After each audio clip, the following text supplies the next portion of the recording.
Ms. Holliday, you remarked in your opening statement that VBA has self-reported a decrease in the national backlog by more than 50% since March 2013. In your opinion, do you see any issue with trusting these self-reported achievements by the department? Of course, the department has been plagued with inaccuracies and inconsistencies regarding reducing the backlog, but I want to get your opinion on this. Do you trust those numbers? At this point, I would say no, I can't trust those numbers. I think we have a lot of work ahead of us to address the allegations we have just received. They all seem to focus on data integrity, and they need to be looked at very carefully, so I don't want to say I trust them. Thank you.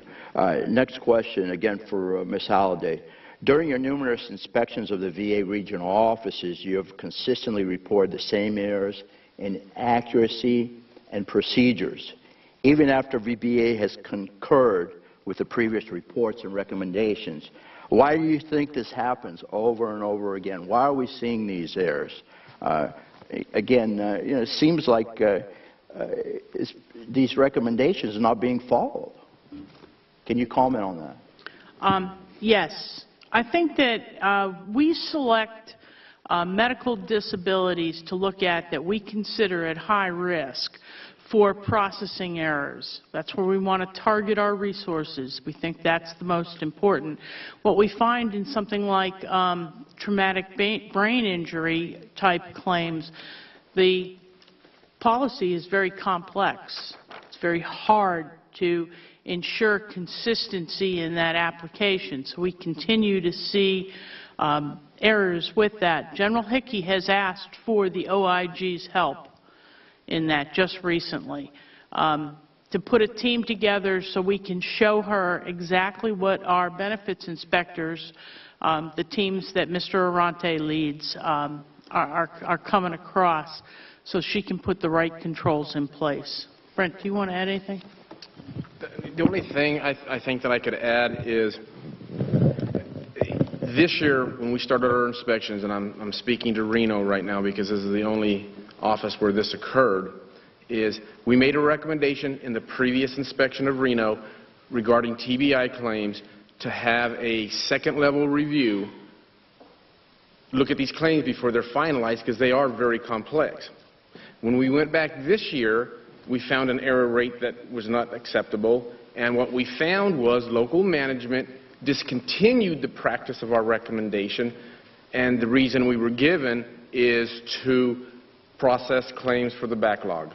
So if we make a recommendation and you follow it and it's working, why do you stop it? I want to know why. General Hickey, why? So, Congressman, I absolutely agree with this gentleman. I absolutely agree they should be following that process. They should not have diverted and not done a second signature requirement. That is just wrong. I won't give an excuse for it. What are you going to do about it? I'm going to make sure and that they're doing second signature reviews, and we can do that. And so we will send out additional teams from Comp Services to make sure. I will also double down on the resources to make sure I'm there doing those second signatures. They are critical. He's absolutely right.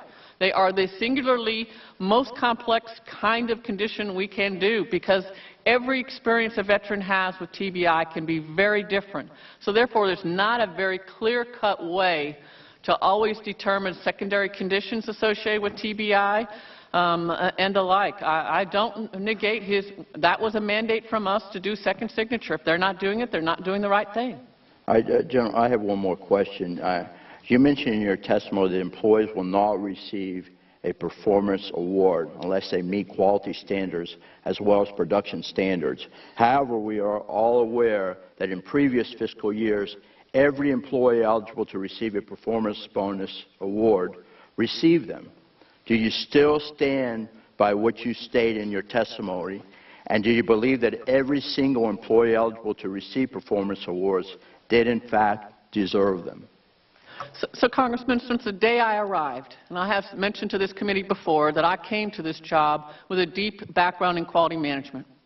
which is why I'm directing the ISO 9001. I know something about that, and I know something about Malcolm Baldrige and how it makes you better and how it validates what you're doing. But here's what I'd say. I have said from the beginning, we are a production and quality-based organization, not or. There's no or between those two words. I have made serious investments, thank you to this committee for the budgets you have given us, in all kinds of capabilities to improve General, our I'd like quality. for you to answer the question, please. Did they deserve those performance? If they successfully navigated their production and quality, they did, but I will say in FY 2012, no senior leader in VBA got a performance bonus.